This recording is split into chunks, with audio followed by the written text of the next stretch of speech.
Elle est l'actualité. C'est vrai que tout ce jeudi et vendredi, c'est Ville-de-France qui est présent. Mais ce jeudi matin, il y avait l'inauguration par le ministre de l'Intérieur de la Sécurité civile. Je suis avec madame la députée Evie Diaz. Alors, vous étiez présent ce jeudi matin? Oui, je passe toute la journée à Libourne. J'ai participé ce matin à l'inauguration du 4e régiment d'instruction et d'intervention de la sécurité civile. Pourquoi? Parce que c'est un projet qui était attendu pour le territoire. Nous l'avons bien évidemment soutenu.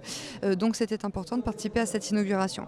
Cet après-midi, c'est le congrès des villes. Là encore, c'est important puisque moi j'entends en tant que députée de terrain qu'il y a une véritable fracture entre un gouvernement et des élus locaux qui ne sont pas entendus par le premier. Le gouvernement ne cesse de vouloir raboter les budgets. Donc nous, au Rassemblement national, nous ne sommes pas défavorables à une diminution des budgets pour les conseils régionaux. Par exemple, en revanche, nous disons qu'il ne faut pas diminuer les budgets à destination des communes, notamment des petites communes, et voire même qu'il faut les augmenter.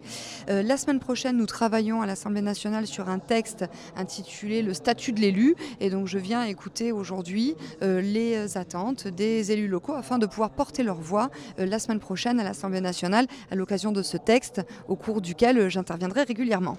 Alors, c'est vrai que le Premier ministre est aussi maire de Pau. Il devrait entendre cette colère des maires, pas des villes moyennes, mais aussi des maires ruraux, parce que c'est là où ça coince un petit peu les dotations, hein. Oui, tout à fait. Et d'ailleurs, moi, je regrette qu'on ait appris seulement à l'instant, finalement, l'absence du Premier ministre qui avait pourtant déclaré dans Sud-Ouest il y a quelques semaines qu'il viendrait à Libourne demain, le 4 juillet.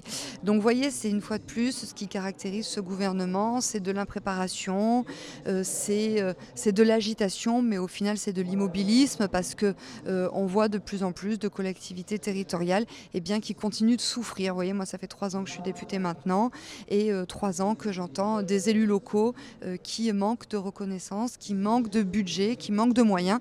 Et c'est certainement pour ces raisons que de plus en plus d'élus renoncent à se présenter au moment des élections municipales. Vous pensez que pour 2026, beaucoup de maires ne se représenteront pas vu la situation? Parce que quand on voit toutes ces agressions qui se passent aussi des maires, parce que pourtant c'est la personne préférée des Français, le maire.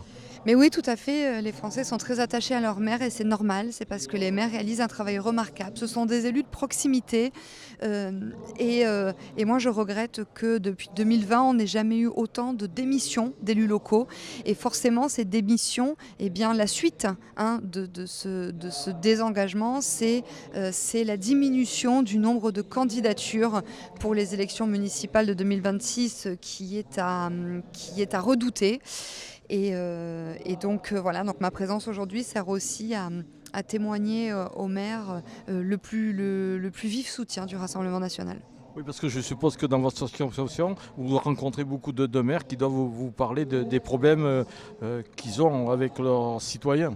Bah oui, c'est ça. Moi, je suis une élue de terrain, donc je rencontre tous les élus locaux de ma circonscription qui veulent bien me rencontrer. L'immense majorité accepte et j'en suis heureuse.